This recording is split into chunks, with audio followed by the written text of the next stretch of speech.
मैं पिछले समय जो हमारी लाल बहादुर शास्त्री इंस्टीट्यूट है देहरादून की, वहाँ पर एक आईएएस के बैच को लेक्चर देने के लिए गया था।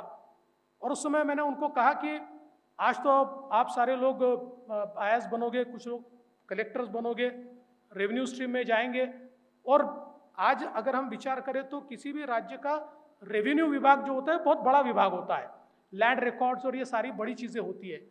लेकिन महाराष्ट्र में पिछले समय हमने ये सारा रिकॉर्ड डिजिटाइज किया और इसको ब्लॉकचेन में परिवर्तित करने का काम हमने शुरू किया। और धीरे धीरे जब ये सारा रिकॉर्ड ब्लॉकचेन में परिवर्तित हो जाएगा तो न कलेक्टर को काम रहेगा, न तहसीलदार को काम रहेगा, न एसडीओ को काम रहेगा।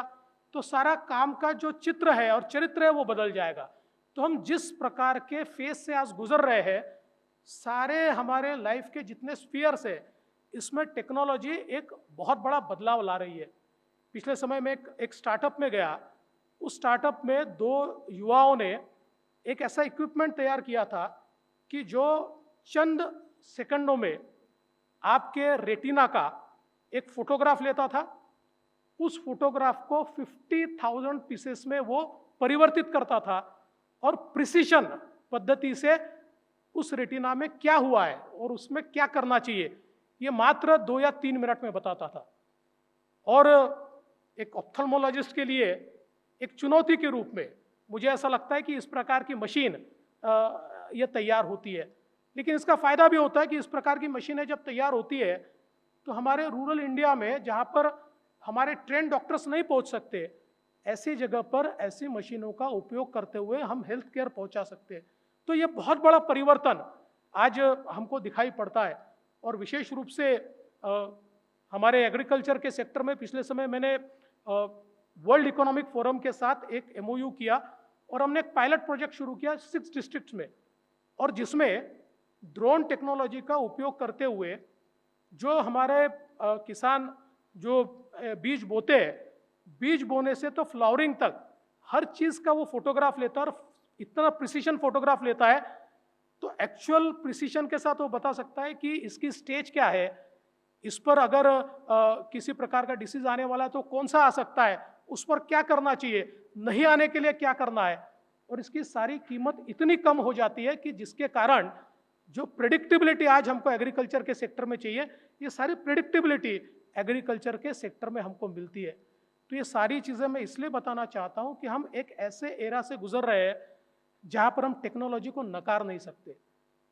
टेक्नोलॉजी एक ऐसा घोड़ा है जिसे डरने की आवश्यकता नहीं है। उस घोड़े पर बैठकर हम तेजी के साथ विकास की ओर जा सकते हैं।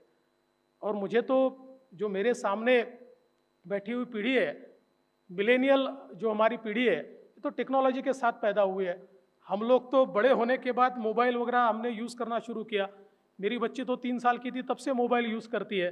तो मुझे ऐसा लगता है कि ये जो बदलती हुई दुनिया है, इसके बदलते हुए इथोस है, इसको हमको समझना पड़ेगा और उसको हमारी शिक्षा पद्धति में, हमारे कौशल में हमको इसको इस्तेमाल करना पड़ेगा। और उसके माध्यम से जब हम दुनिया के सामने जाएंगे तो मेरा विश्वास है कि आज भारतीय लोग जिस प्रकार से एक बदलाव कर रहे हैं, हम स्टार्टअप कैपिटल बन रहे हैं, हमारे पास इतने यूनिकॉर्न्स तैयार हो रहे हैं, एक प्रकार से वर्ल्ड से हम कम्पीट कर रहे हैं। और ऐसी ये सारी कंपटीशन में मुझे ये विश्वास है कि सिम्बियोसिस जैसी जो संस्थाएं हैं, इनसे पढ़कर जो लोग बाहर निकलते हैं, ऐसे सारे लोग उस कॉन्फिडेंस के साथ वर्ल्ड को फेस कर सकते हैं। एक आत्मविश्वास के साथ हम दुनिया के सामने जाकर और दुनिया के जो चैलेंजेस है, उन चैलेंजेस को हम बिल्कुल सीना चौड़ा करके उसका सामना कर सकते हैं। Subscribe to Nation Next YouTube channel and press the bell icon to get regular updates from Nation Next.